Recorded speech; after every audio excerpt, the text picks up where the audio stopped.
CM Revanth Reddy శుక్రవారం ఢిల్లీకి వెళ్తున్నారు. సాయంత్రం జరిగే సిడబ్ల్యూసీ సమావేశం తర్వాత కాంగ్రెస్ అగ్రనేతలతో ప్రత్యేకంగా సమావేశం కానున్నారు. రాష్ట్రం చేసిన కులగణన ఇవాళ దేశానికే ఒక ఆదర్శంగా నిలిచిందన్నారు సీఎం రేవంత్. ఆర్టీసీ ఇప్పుడిప్పుడే లాభాల్లోకి వస్తున్న సమయంలో కార్మికులెవరూ సమ్మెకు వెళ్లొద్దన్నారు.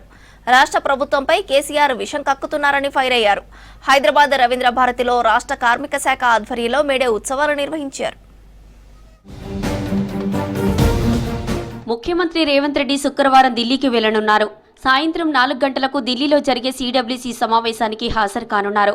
సిడబ్ల్యూసీ సమావేశం తర్వాత కాంగ్రెస్ పాలిత రాష్ట్రాల ముఖ్యమంత్రులు రాహుల్ గాంధీ, మల్లికార్జున ఖర్గే, కేసీ వేణుగోపాల్తో ప్రత్యేక సమావేశం కానున్నారు. కులగణన అంశంపై కాంగ్రెస్ ముఖ్యమంత్రులతో అగ్రనేతలు చర్చించనున్నారు.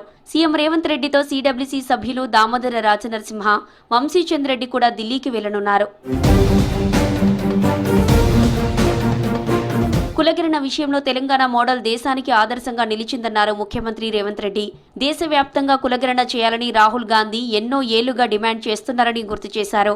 దేశవ్యాప్తంగా కులగణన ఎప్పుడు ఎలా చేస్తారో కేంద్రం క్లారిటీ ఇవ్వాలన్నారు. కులగణనపై ఎదురయ్యే సమస్యల పరిష్కారానికి మంత్రుల కమిటీ, నిపుణుల కమిటీ ఏర్పాటు చేయాలన్నారు రేవంత్ రెడ్డి. ఆనాడు కార్మికులను, విద్యార్థులను, నిరుద్యోగ యువకులను, రైతు కూలీలను, వాళ్ళు వెలుబుచ్చిన అభిప్రాయాలను రాహుల్ గాంధీ గారు సేకరించి వారి సూచన మేరకు తెలంగాణ రాష్ట్ర ప్రభుత్వం చేపట్టిన కులగణన ఈ రోజు దేశానికే ఆదర్శమైంది. తెలంగాణ రాష్ట్ర ప్రభుత్వం చేసిన చట్టం ఈ రోజు కేంద్ర ప్రభుత్వం దేశంలో కూడా జనగణనలో కులగణన చేర్చి తొందరలోనే ఎవరు ఎంతమంది ఉన్నారో తేలుస్తామని చెప్పి ఈరోజు కేంద్ర ప్రభుత్వం ప్రకటించింది అనంటే ఈ రోజు మీరందరూ అండగా నిలబడి తీసుకొచ్చిన ప్రభుత్వం.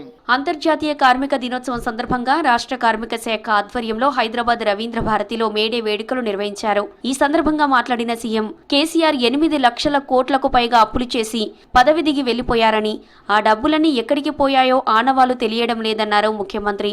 కేసీఆర్ చేసిన అప్పుల వడ్డీలు చెల్లించేందుకే తాము అప్పులు చేయాల్సి వస్తోందన్నారు. కేసీఆర్ 1 లక్ష కోట్లకు పైగా ఖర్చు చేసి కాళేశ్వరం ప్రాజెక్టు నిర్మిస్తే అది 3 ఏళ్లకే కూలిపోయిందని చెప్పారు. ఆర్థిక నేరగాళ్లు ఆర్థిక ఉగ్రవాదం చేసి వెళ్లారని విమర్శించారు సీఎం. చంద్రశేఖరరావు గారు డిసెంబర్ 7, 2023 నాడు మాకు అధికారం అప్పజెప్పినప్పుడు 8,29,000 కోట్ల రూపాయల అప్పులు మా చేతికి అందించిండు. ఇందులో 7,11,000 కోట్ల రూపాయలు వివిధ బ్యాంకులల్లా, వివిధ సంస్థలల్లా ప్రభుత్వం పూచీకత్తు పెట్టి అప్పులు తెస్తే మిగతావి వివిధ సంస్థలలో ఉద్దరబెట్టిను. 1,02,000 కోట్ల రూపాయలు కాళేశ్వరం కాంట్రాక్టర్లకు బిల్లులు ఇచ్చిండు. 3 ఏళ్ల కట్టుడు కూలుడు సరిపోయింది. ప్రభుత్వానికి ప్రతి నెల 18,000 కోట్ల ఆదాయం వస్తోందని, గత సర్కారు చేసిన అప్పులపై కిస్తీలకు 6,000 కోట్లు పోతుందన్నారు. ప్రతి నెల 22,000 కోట్ల ఆదాయం వస్తే తప్ప ప్రభుత్వ కనీస అవసరాలు తీరవన్నారు. ఆర్టీసీ కార్మికులు సమ్మెకు వెళ్లవద్దని, ఇప్పుడిప్పుడే సంస్థ లాభాల్లోకి వస్తోందన్నారు. ఏమైనా సమస్యలుంటే కలిసి కూర్చొని పరిష్కరించుకుందామని చెప్పారు. ఆర్టీసీ కార్మికులు ఆనాడు ధర్నా చేసి ఆనాడు మీరు ఉద్యమం చేస్తే 50 మంది కార్మికులను పొట్టన పెట్టుకున్నారు, కానీ మీతోని మాట్లాడలేదు. ఆర్టీసీ కార్మికులకు నేను విజ్ఞప్తి చేస్తున్నా, మళ్ళీ సమ్మె అని చర్చలు చేస్తున్నారు. దయచేసి ఈ సంస్థ మీది. ఈ సంస్థను ఏ మాత్రం పట్టింపులకో రాజకీయ నేపథ్యంలో ఎవరైనా ప్రోత్సహిస్తే, మనం ఏదైనా ఒక నిర్ణయం తప్పుగా చేస్తే మొత్తం సంస్థనే దెబ్బతినే పరిస్థితి ఈరోజు ఉంది. ఎంత పెద్ద సమస్యకైనా చర్చలే పరిష్కారమన్నారు సీఎం రేవంత్ రెడ్డి. హింసకు తమ పార్టీ వ్యతిరేకమని చెప్పారు. హింసను రాజ్యం చేసినా, వ్యక్తులు చేసినా, సంస్థలు చేసినా మంచిది కాదన్నారు. మావోయిస్టులతో శాంతి చర్చలపై జాతీయ నాయకత్వంతో మాట్లాడి నిర్ణయాన్ని ప్రకటిస్తామన్నారు. మా ప్రభుత్వము, మా పార్టీ హింసకు వ్యతిరేకము. హింస రాజ్యం చేసినా, హింస సామాన్యులు చేసినా, హింస సంఘాలు చేసినా హింసకు మేము వ్యతిరేకము. హింస జరగొద్దు, చర్చలు జరగాలి. ఎంత పెద్ద సమస్యకైనా చర్చలే పరిష్కారం అని విశ్వసించే పార్టీ సిద్ధాంతం మాది.